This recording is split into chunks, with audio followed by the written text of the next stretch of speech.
of a program, and we're very lucky today to have Dr. Rudolf Siebert with us, and he's going to talk about the critical theory of society and religion, origin, structures, and consequences. And Dr. Siebert has been an institution at Western Michigan University for 45 years. He's a professor of religion and society in the Department of Comparative Religion, and he was born in Frankfurt.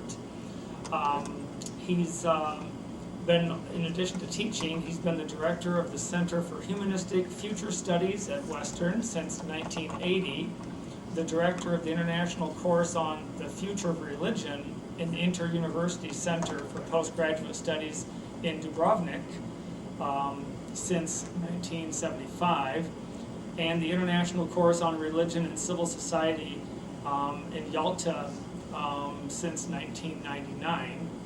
And his works include The Critical Theory of Religion, the Frankfurt School, and also From Critical Theory to Critical Political Theology, Personal Autonomy and Universal Solidarity. And it's with great pleasure that we welcome you this afternoon. And this is informal. We call this our round table. We used to have more formal lectures where our speaker would stand behind a podium, and we just thought it would be nice just to this year we're trying this round table. It's a little bit more casual, and our speaker still gets to speak, and we still get to have discussion at the end, but it's a little bit less school-like, since we're not getting college credit for this. So I'll turn the floor over to you. The round table is beautiful. I wouldn't like to stand up there and forget everything. So I'm very happy to be with you, and I thank you for your invitation. I brought my smartest PhD students with me. There is Professor Dustin there, and there is Walter Jensen there. Both we studied together the critical theory for many years, so they know the whole thing better than I do, and you can ask them afterwards, or in between, whatever.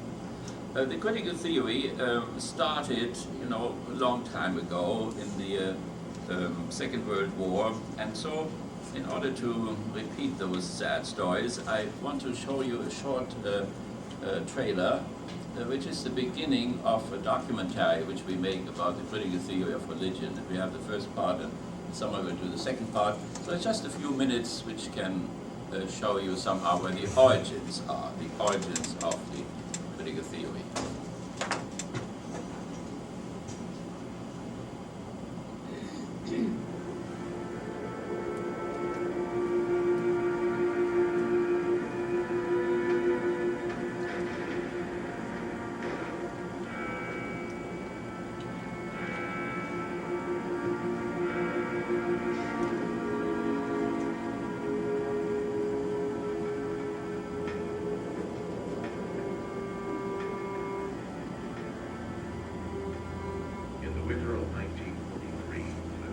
That's me at another stage. Asked for young Rudolf Siebert.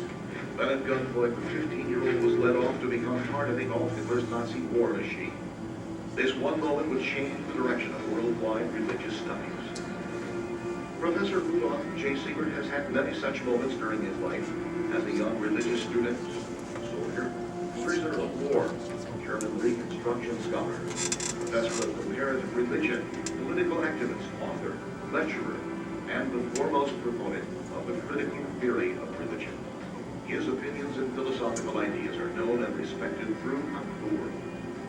When the Epos came, that was in August 1943. So at that time I was 15 years old, and it was the beginning of the saturation bombing of the cities. Bombardment of Frankfurt in February. So, of course, I did not want to go because of the ideas I received in the Catholic youth movement that this was an unjust war. But then in the following night, Frankfurt was bombed, and I saw the burning people and the houses and so on. And then, in spite of the fact that I had been forced into the service, I then continued with some agreement because I thought that the defense of women and children was a very important task.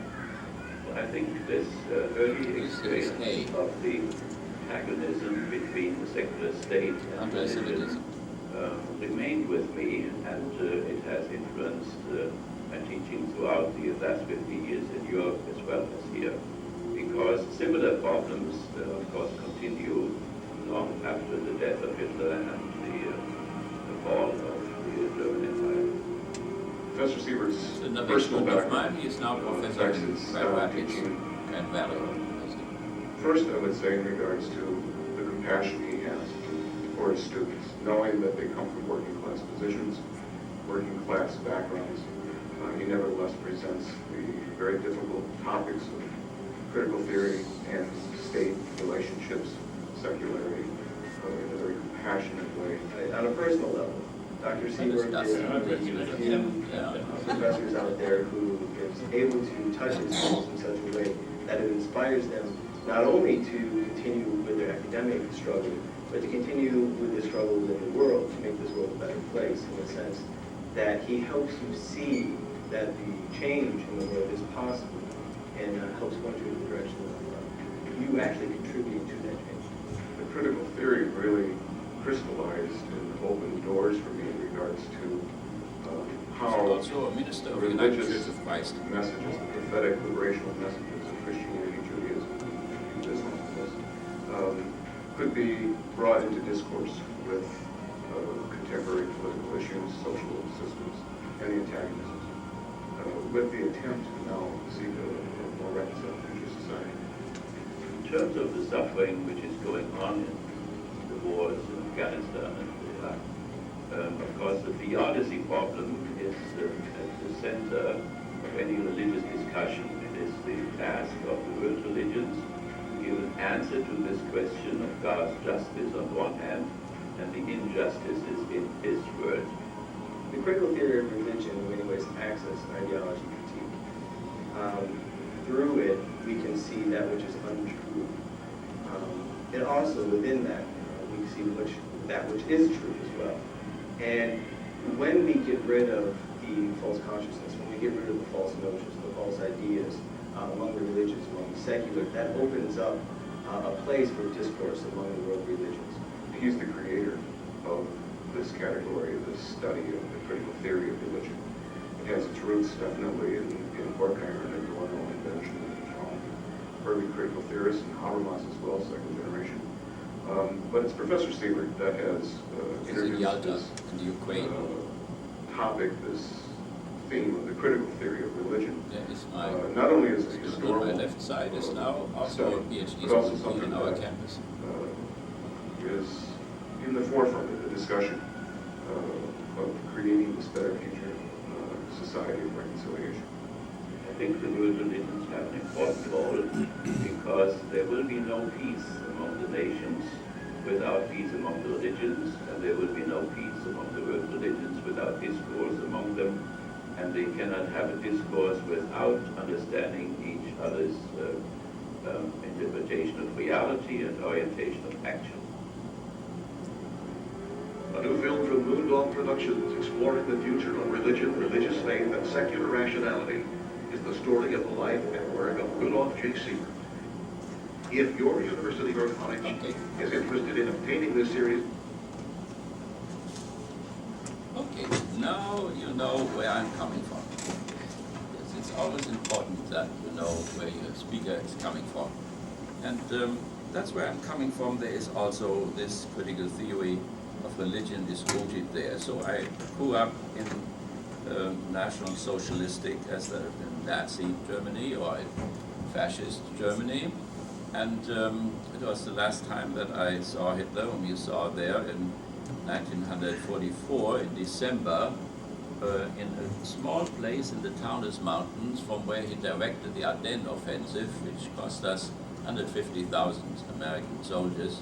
The last attempt to realize the Schlieffen Plan and to break through and cut between the American forces and the British forces, and it failed. And at that time, he was only 55 years old, but he looked as if he was 70 or 80, and he had had the attack of Stauffenberg, von Stauffenberg, just a few months before, so his arm was hanging down.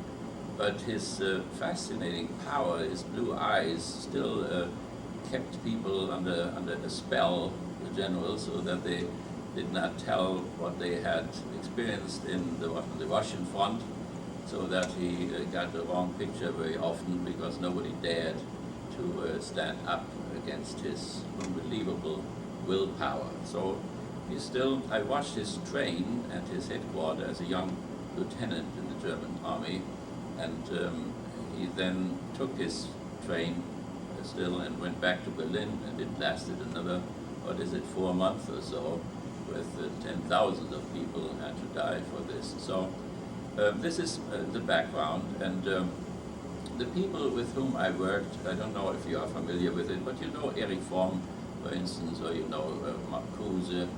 They all belong to a wider circle which is called the Frankfurt School. The first generation was almost Jewish, completely Jewish. They were driven out of Germany in 1933 and then went to New York, and Columbia University took them in, and they got a building where they could do their work. It was a very conservative president of Columbia University who took those very critical people in, which was a wonderful gesture. So, and I have learned a lot from them, and I have developed the critical theory of religion out of what they called the critical theory of society. After the war, they went back again to Germany in the hope that they could prevent a second fascist wave. And so then when I got in contact with them. But I fought against General Patton for several weeks, and I surrendered to Patton, and I was then delivered I was transported to Camp Allen in Norfolk, Virginia, and there Jewish FBI officials found out that I was an anti-Nazi because they knew Frankfurt better than I did, and they knew German better than I did, and they knew that I was a part of the Frankfurt youth movement, Catholic youth movement, and we had helped Jewish people, and we had spread the bishops. There was one bishop who resisted, and we Graf von Garlen in Münster, and we spread his sermons all over Germany. So because of these activities, I was then made an anti-Nazi, and others were identified as Nazis. By the way, those hearings were without torture. One can get the truth without torture. They were simply well-trained, and they were well-educated, and with torture you get always the wrong information, but without torture you can get to the truth sometimes. So it was done very well, and I was then educated according to a program which these Frankfurt School people had developed together with a new school, which is now the New School University in New York. And and Mrs. Roosevelt was deeply involved in it. That means they thought that not all Germans had been Nazis, and maybe there was some hope that one could democratize them. So I studied with professors from Harvard and Yale, and economics and sociology. And sometimes they had funny plans. We told them that Germany was small and had not enough space, so they said we should build skyscrapers and then plant potatoes on top of them. That way we could feed ourselves. I tried that after the war, but it didn't work. So nevertheless, with this training, I was sent back then, it's 47, and then I started the democratization work. But it was the experience, of the antagonism of the modern society. No matter if it's the liberal society before Hitler, or the fascist society, or then the liberal society after Hitler, all the socialist society, they all have this split between the religious and the secular. And you experience this culture war every day, and you know that it is painful. Our legislation, goes for a long time already in one way, and the churches go into another way. Some churches can adapt themselves better to the secularization process. Others have a very hard time, like Cardinal Ratzinger or now Benedict XVI. He has a little bit more harder time than Hans Küng has, and you have Orthodox rabbis who have a very hard time, and you have Reformed rabbis who are more open. And so you have also, of course, in the Islamic world, also people who would like to have a Western style of Islam, and others are very fanatic about holding on to their identity and so on. So, and through this antagonism also splits are brought into the churches themselves, because there are some people who think, you know, you can make a compromise with this world, and others think you cannot make this compromise. So then they fight against each other. I wonder recently to what extent the Reformation already was a split like this in Christianity, in that sense that Luther's idea of the vocation or Calvin's idea of predestination were somehow an approach to the modernity which started at that time, while the Roman Catholic Church, you know, remained stubborn, imprudently stubborn in its behavior, not toward Copernicus. It's Copernicus, they agreed with him, and then 70 years later, after the Reformation in 1517, suddenly they attacked Galileo and showed him the torture instruments. You know that waterboarding comes from the Holy Inquisition. The CIA got it from them, and so they threatened him with those things, which was a very imprudent and inhuman way, and probably things could have been different, but the split recurred in the churches, and it occurred particularly between the modernity, between the natural sciences, between philosophy, Aristotelianism and nominalism on the other side, and so it all fell apart, and it has deepened continually. And very often we think, well, now there's the Big Bang Theory, and now we will get it together again. Well, the Belgian priest Mercier, who developed the Big Bang Theory, warned Pius XII not to think that he could defend the first chapters of the Genesis with his new theory. So it is more difficult. We have this longing in ourselves that this antagonism could be bridged. And so whenever there is a new scientific advance, then we think, now they get it together.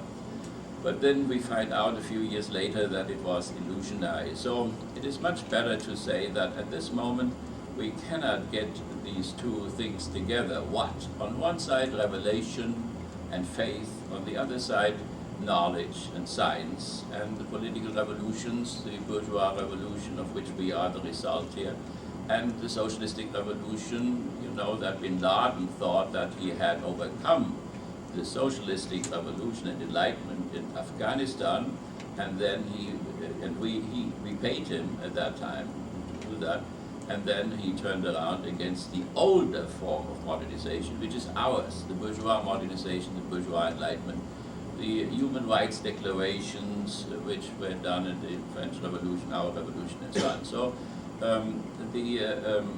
what one can do, and what we tried in the critical theory, was at least to keep the discourse open between the two sides, so that the scientists and the naturalists and the positivists in our universities do not laugh about the bishops and say they think God sits in 10 million women's womb every year and creates new souls to put into the embryos, and they are medieval and they are dark age people. And on the other hand, the bishops would say, you naturalists, you rob our youth of the last morality which they still have, and so on.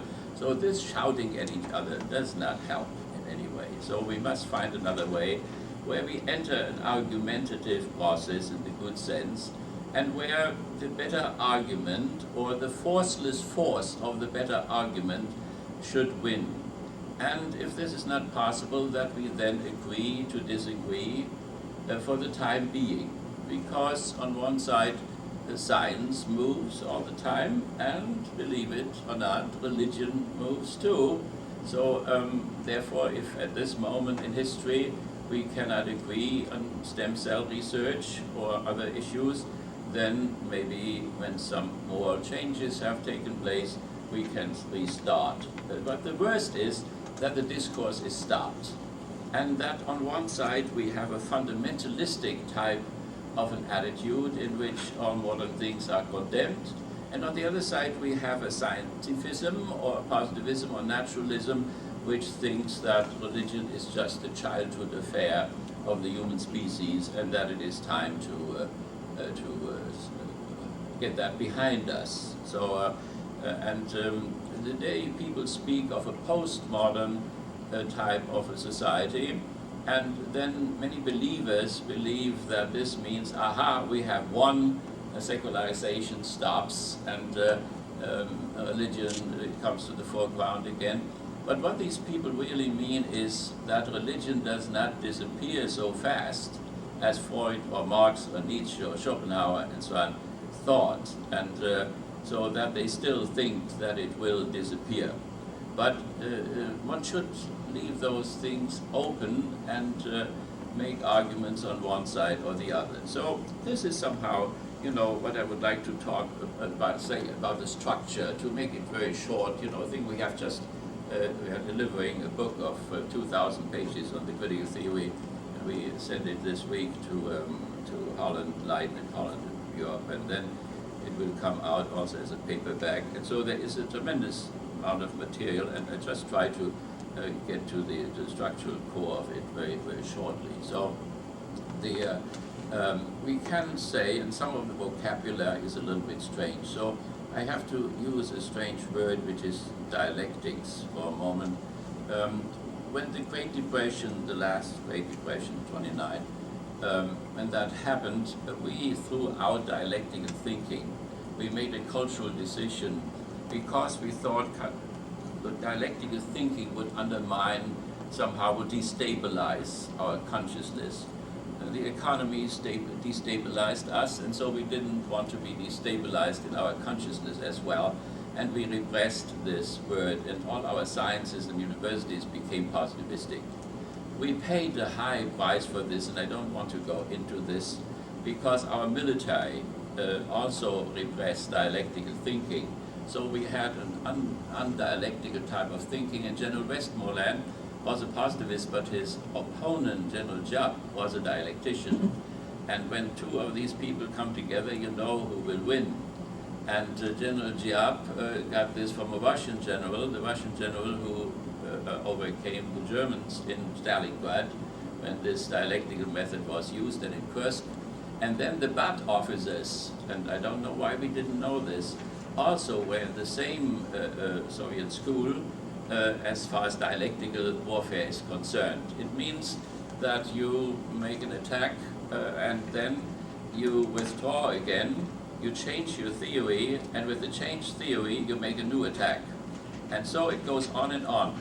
When you withdraw, then the opponent thinks you have lost, the war is won. So McNamara then said, we won, and then suddenly came the Tet Offensive. Then everybody said, McNamara is a liar. McNamara was not a liar. McNamara was just a positivist who read things positivistically and misunderstood them.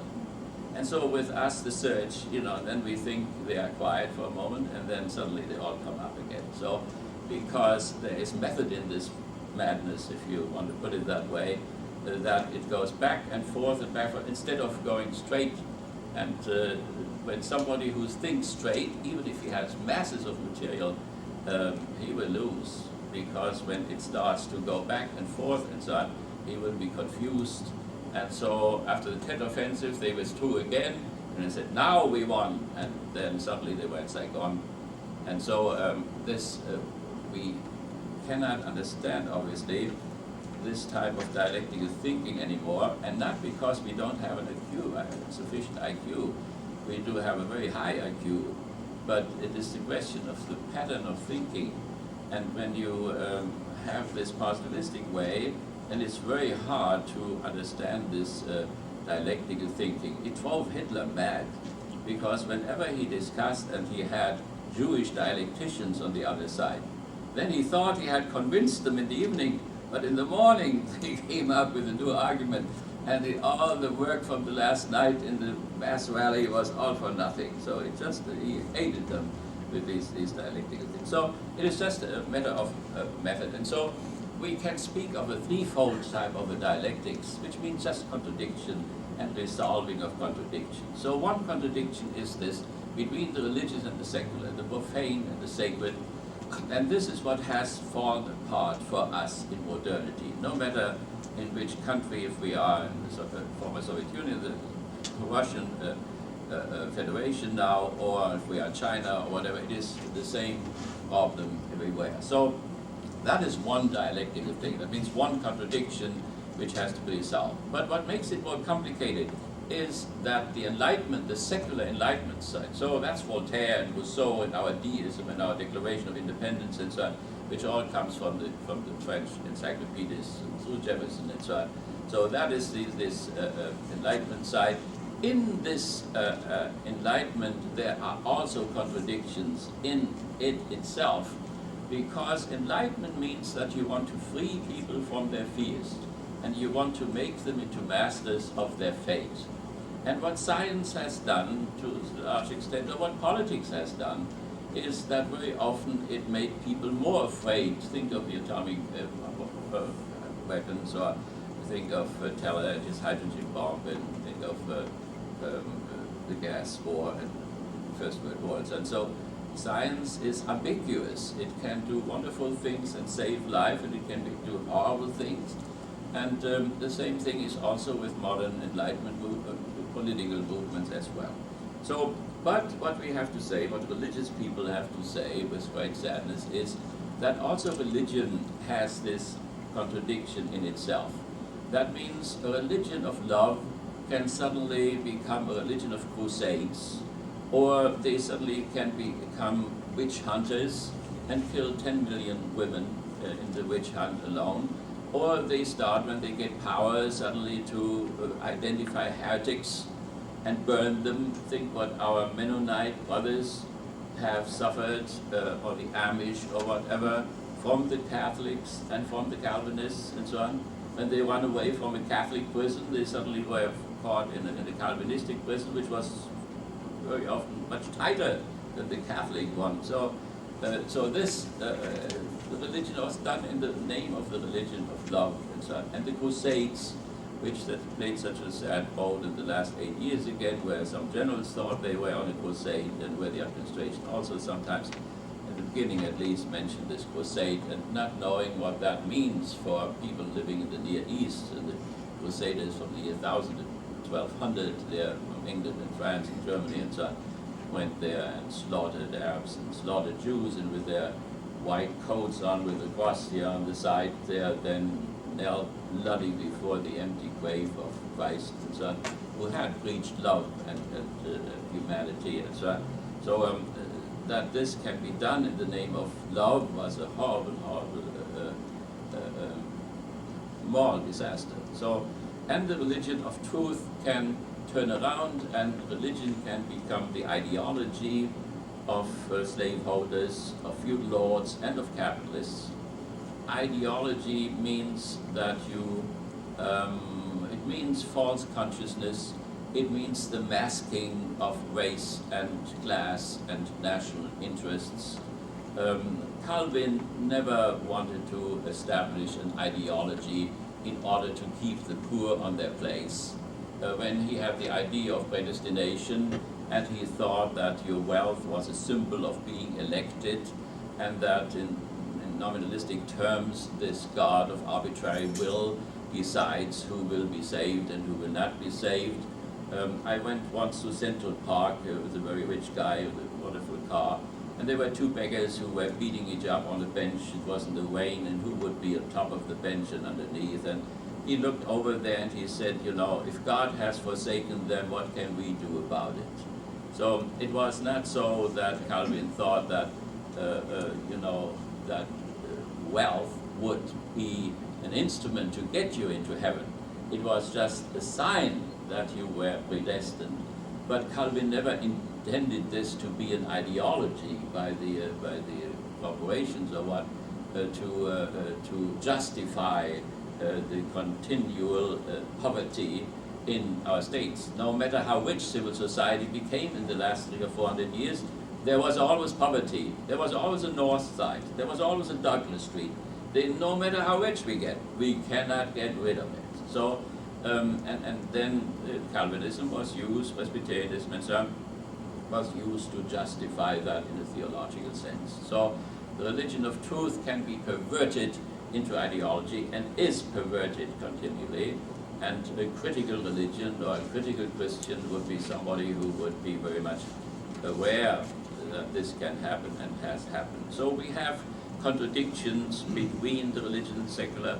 We have contradictions in the Enlightenment itself. We have contradictions in religion as well. And so what we have tried to do in Dubrovnik, that is in former Yugoslavia, and also in Yalta and in Canada and other places, to get together enlighteners who were aware of this, of their contradictions, and who would reflect on this and would not make out of enlightenment an ideology. And we brought together religious people, Muslims, Christians, Jews, Buddhists, and so on, who were aware that their religion had also been perverted from religions of love into something else, and religion of truth into religion of untruth, and so on, and would repent this, would not defend in any way the Inquisition and the waterboarding and say, well, we wanted to keep the faith community united in Europe, it should be one faith, and so on. Yes, I mean, they all have a good purpose, you know. Of course, it is a good purpose to get information in order to prevent the next attack, and so on. But there is always the question of the means, and the purpose, by all standards of morality, the purpose, the good purpose, cannot justify bad means. As a matter of fact, bad means are not even only bad morally, they are bad technically too, as we mentioned before, because if you waterboard somebody 87 times, you cannot get one true word out of him anymore, because the torture is so horrible that he wants to do everything not to be tortured anymore, and he tells you that he is responsible for the 2 buildings and responsible for everything which happens in Sodom and Gomorrah. So it is not technically and morally not acceptable. I don't know why we did this in the last 8 years, but I know why we did it, because we were so deeply hurt by a horrible crime which has happened. But this horrible crime which has happened shows us also what our problem is. I think we as American people, we still have not understood completely what this attack was all about. We don't know really who did it. We say, you know, that Bin Laden did it, but Bin Laden has no idea how much gasoline is in the plane, or how to fly a plane over Cleveland in 42,000 feet, and then glide it down in the Hudson River and hit buildings exactly at the point where they would collapse. That takes science, that takes a lot of insights, it's a lot of money and so on, and it is a strange combination between traditional religion and modern means, traditional purposes and modern means. And they got that all from MIT, and they got it from Hamburg University, and they did not learn it in little airplanes in Miami to fly a huge airplane with 2 engines. You know, it takes much more, and to steer it that way as they did, that means to transform an airplane with living people in it into a rocket. You know, that needs I mean, 8, 9, 10 years of preparation and a huge organization and so on.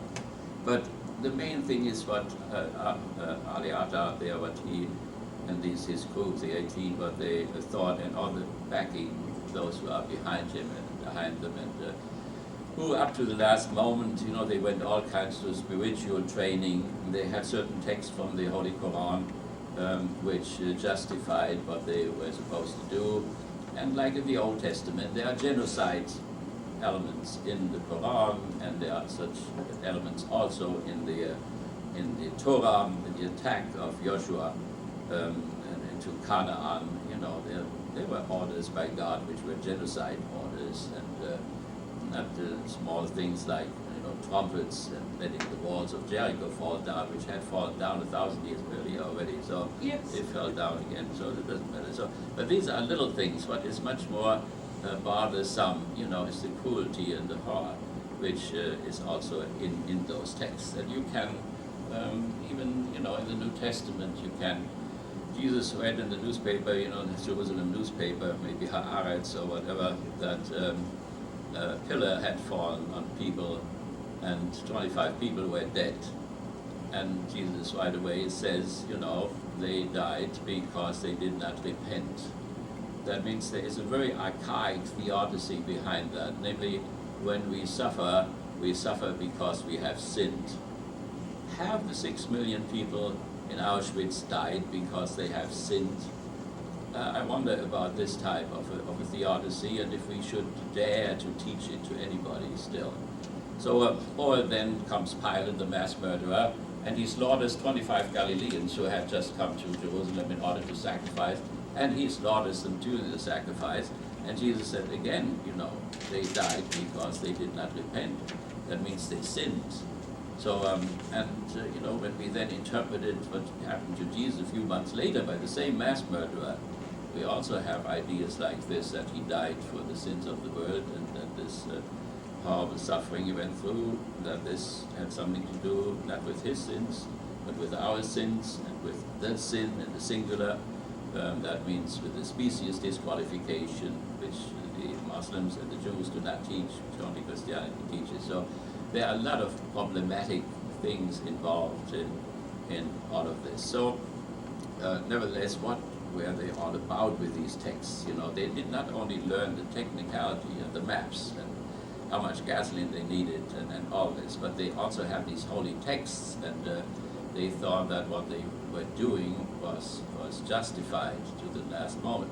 You have to think that they're young people, you know, they go into an airport, you know, with all kinds of peaceful people, with that intent, with this motivation inside. I mean, you need a training for this, not only education, the training of your nervous system and so on, not to make any mistakes. And Ali Akbar, they threw themselves into buildings and so on. So, but what we have to learn in our discourses is to know that we have a certain constitution and that the others have a certain constitution.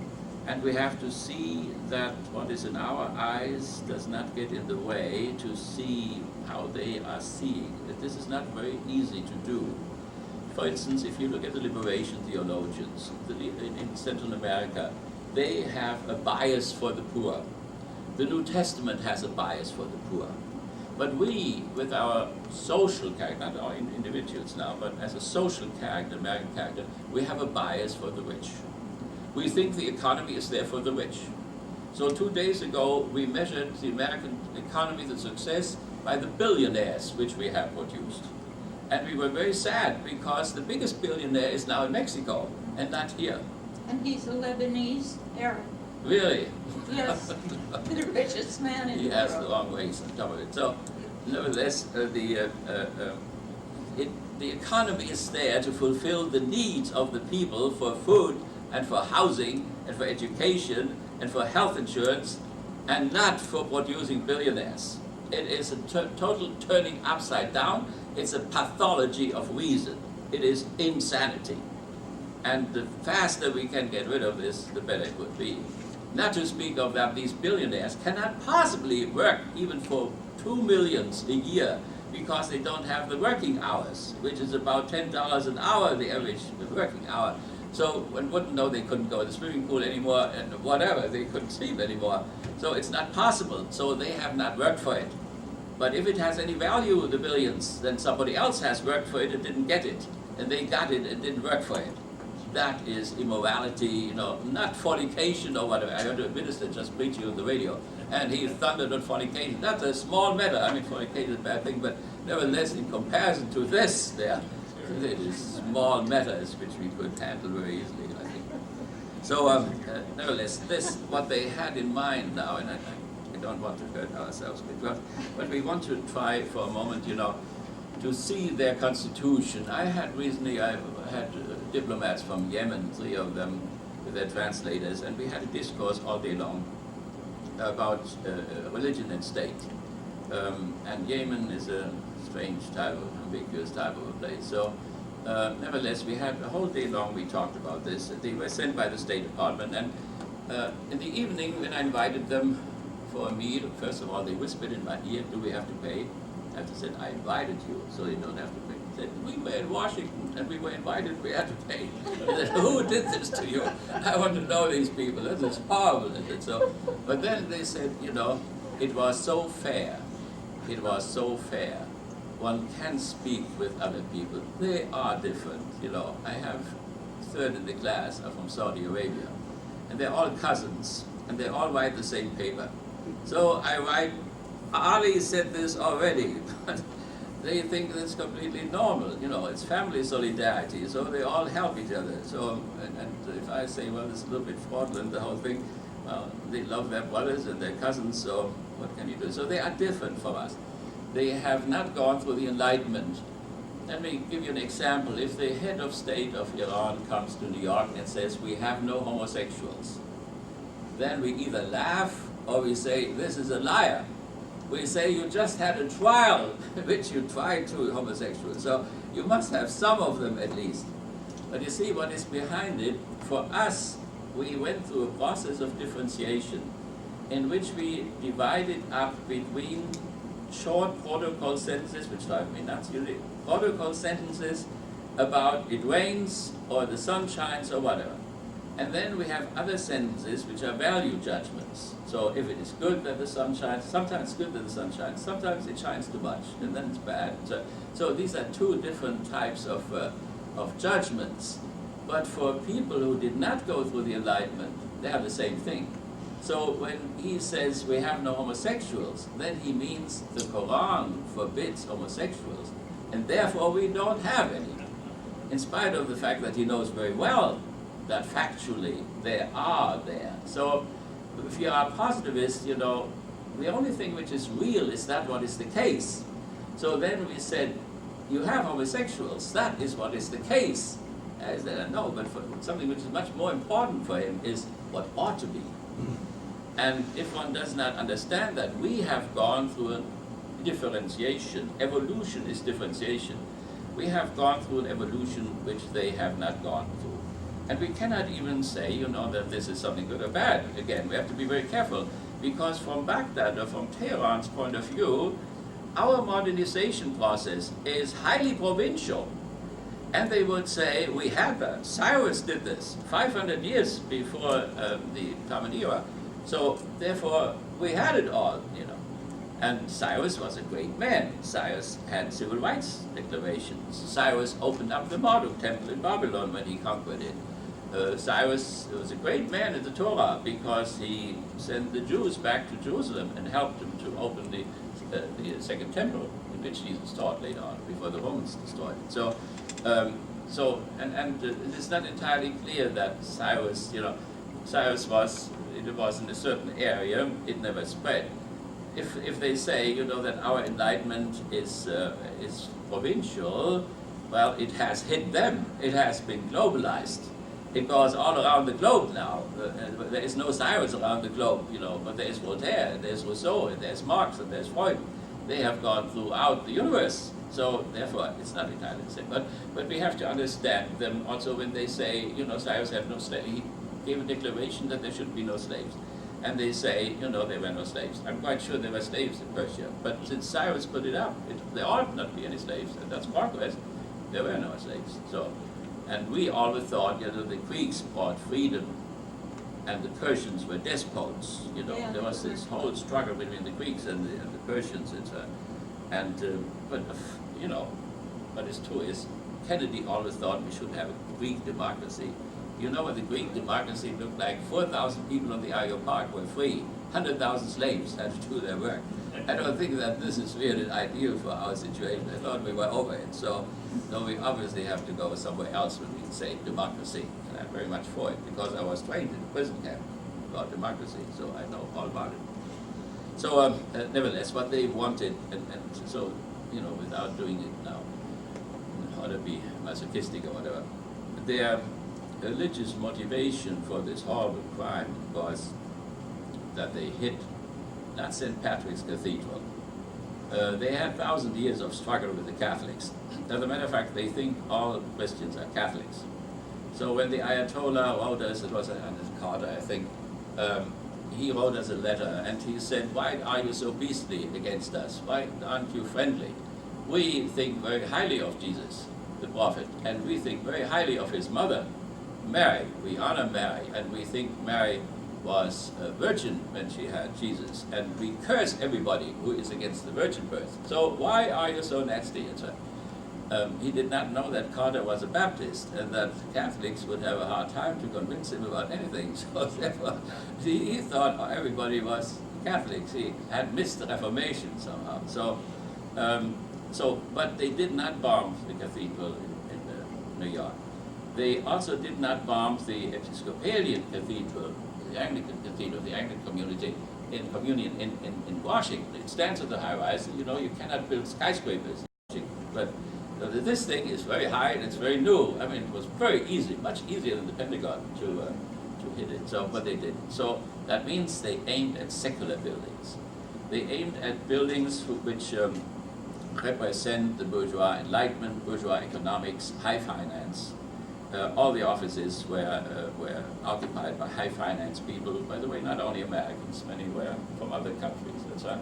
Many were Muslims even. So, but that doesn't matter. What matters for them is that these buildings were a symbol. They had attacked it before. Were a symbol of secularity, of bourgeois enlightenment, of bourgeois economics, of usury. They still have anti-usury laws.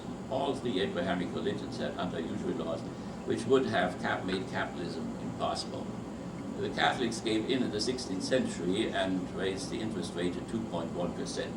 If you go over 2.1%, you have to go to confession. You committed a mortal sin, which is called usury. I wonder how many mortal sins are committed here in the banks all day long. So, and the Islamic people still have professors, you know, who talk about Islamic banks without usury and however this is to be done. And the Jews had it too, as far as other Jewish people are concerned, but not as far as Gentiles are concerned. So therefore they got in the usury business very early in the Middle Ages because they were excluded from production and were pushed into circulation. And then they were condemned because they were in circulation and were lazy and had to be put into concentration camps in order to learn to work. Like the gypsies and the communists who challenged the right of the owner to take surplus value and so on. There were a whole bunch of them. You would have asked my old dear mother, I just had a mass for her today to get her out of purgatory into heaven. She would have said, why are people sent to concentration camps? Because they are lazy. That's where they have to learn to work. They didn't know really about the murderous thing which happened from Pearl Harbor on and from the Wannsee discussions when the final solution was initiated. They thought they were working camps, and they were working camps. All were connected with big corporations, including American corporations over there too, and IG Farm and so on, and cheap labor. Capitalism needs cheap labor, cheap resources, and that was one way to get cheap labor. But then it turned, you know, into murder because Hitler had threatened all the time. If the Jewish high finance, that is Rothschild, who comes from Frankfurt, where I come from, they are now in Paris, if they once more, you know, push the European, the Aryan nation into anti-quality war, that will not be the end of Europe, it will be the end of the Jewish race. And that happened when Pearl Harbor happened, because the Axis treaty was that when one of them was attacked, then the others had to enter the war. So Mussolini and Hitler declared war on the United States because the United States had encircled and strangled Japan in China and other places in the Pacific. And the only way how the Japanese could break out of the entanglement was to attack in Pearl Harbor. That is their theory, complete opposite of us, but they acted on this theory. And so then it became a world war. And then, you know, the Jewish high finance was again. And so it is this Jewish high finance why the buildings were bombed in New York. And so that means they bombed us in terms of the Decalogue. Wall Street does the stealing. The Pentagon does the murdering for the stealing. Because if you want to have cheap labor and they give it to you, and cheap resources, oil, then it's okay. But if they hold on to it, you have to force them. And then you are in one war or the other. That is 1914, that's 1939, and so on. So therefore, Pentagon was the next attack. And I think the one which Cheney probably shut down over Pennsylvania, we have built up that nice method there, which is not possible. it's not possible that a man sitting there maybe with a little knife or whatever, he can overcome 5 people who have been trained like our SEALs or our special forces or like the SS forces. It's impossible. So they went down there because probably, I mean, that's just my theory, of course, but because they were shut down, and the vice president had the power and the right to do so. So if he would have honestly said it, that he did it, he would have been in the right. So it's now true, you know, whenever, I think the next attack will come across the Atlantic, and if they find out that one of these planes, you know, is aiming somewhere, it will be shut down. So because of the higher value which you want to protect, you will, and it will be a horrible decision, but they will make it. So, and I think it was to aim either at the White House or it aimed at the Congress, and that's where the lies come from. The lies about the stealing and about the murdering. So this is the unholy alliance as they see them. See, I tried to, for a moment, to hold our own constitution back in order to get clear, you know, what their consciousness, the structure of their consciousness is like, how they see us, and this is very important for the future, you know. They will not attack the Sears Tower or whatever, or atomic energy or whatever.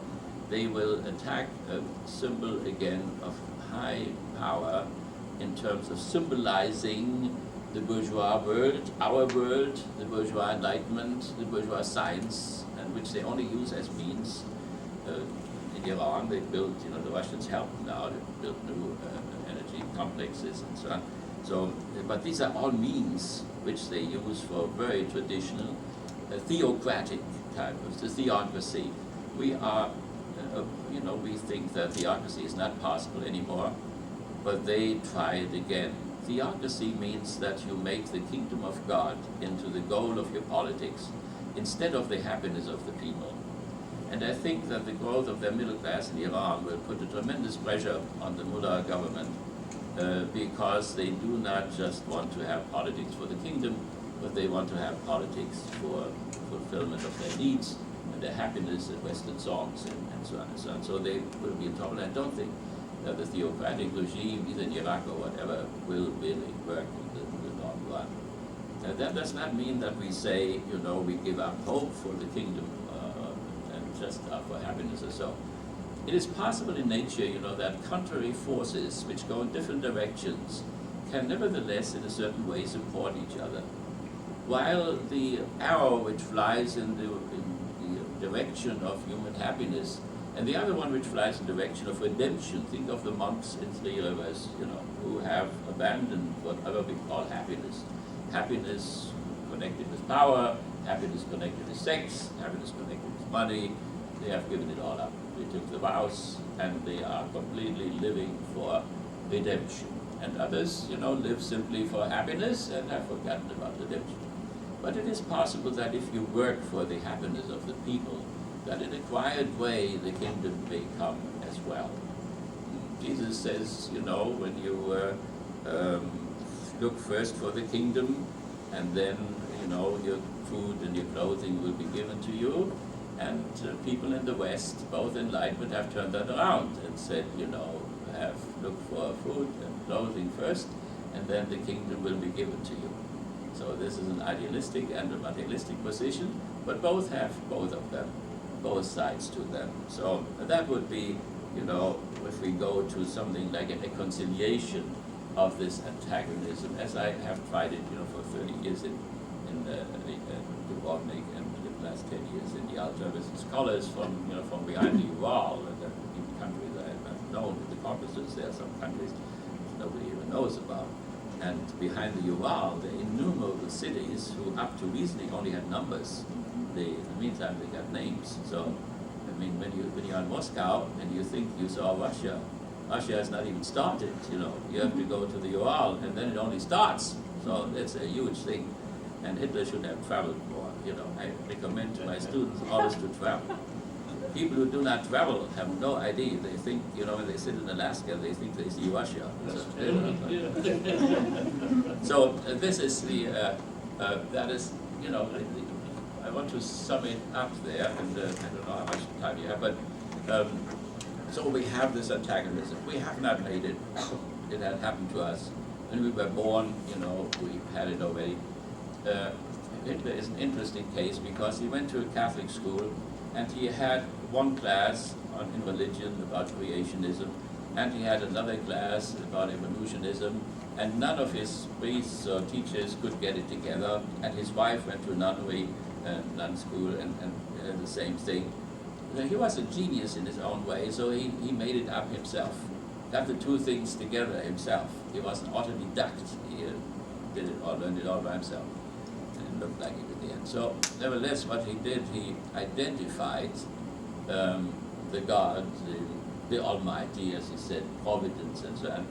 He identified this with what is really going on in the world, where everybody eats everybody. That means, he said, you know, I have not made this world.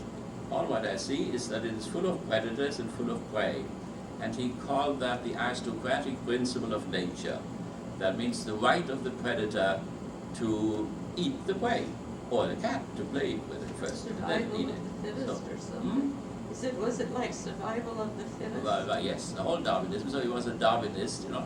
But he identified, which Catholics and Protestants had unfortunately done before, God the Almighty, with this law. So that means God was on the side of the predators and not on the prey.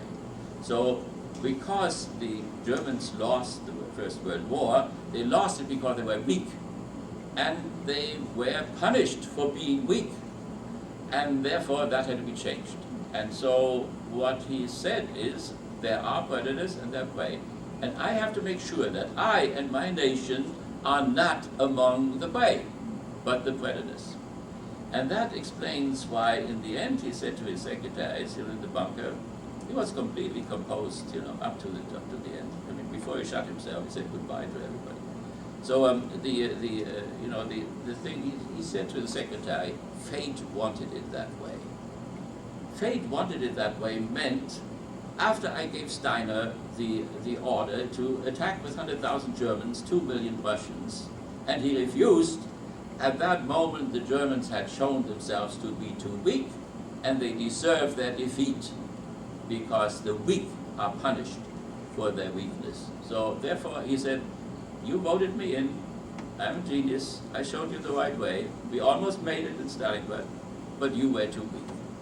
And that is why you get all that. And then he said goodbye and gave up the leadership and made Goebbels the chancellor, and so that's how it ended, you know. So nevertheless, so we have this split between the religion and the secular. We are born into it, we have to deal with it, because you see, on one side the New Testament says no divorce. Jesus would say, you know, you cannot divorce a woman, you make her an adulteress. If you marry a divorced woman, you live in adultery. That sounds very, very tough. And then on the other side, since 1880, all states have introduced divorce, recently Spain and Italy and Ireland and so on. So you see how the secularization process goes on and on and on. You know. So if that is true, let me just, I think we'll have some questions too. Let me make this following statement. If it is true that the secularization process cannot be stopped, and I'm convinced that it cannot be stopped, I would have to give you other reasons for this. If on the other side, it is true that religion has contributed to the humanization process, particularly since the Axis time, or since the high cultures of the Euphrates and Tigris, and of the Nile River and the Indus River in India, and the Hong Kong culture in the Yellow River in China. Since that time, that means about 3,000, 5,000, 6,000 years, let's say, it has made contribution to strengthening that very small part in us. You know, we share almost 98% with our brothers and chimpanzees. And that what goes beyond that is very weak and very ambiguous and has to be strengthened all the time.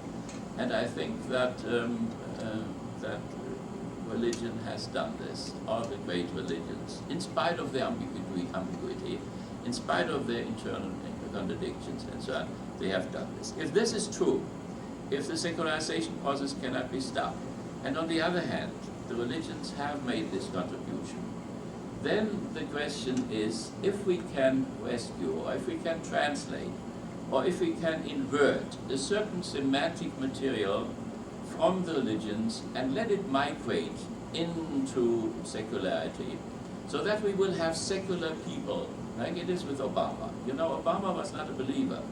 Obama became a believer in Chicago when he saw that the churches helped the people in the slums. That convinced him as a community organizer, you know. But you don't see really outside, you know. But he may very well have this Christian motivation. Other people have a humanistic motivation. Whatever their motivation is, they can cooperate with each other and can make it better than our system serves our needs. So that means certain things can be transformed. The labor movement has transformed the idea of brotherly love or neighborly love into solidarity. Solidarity is a completely secular concept, but it is the translation of brotherly and neighborly love.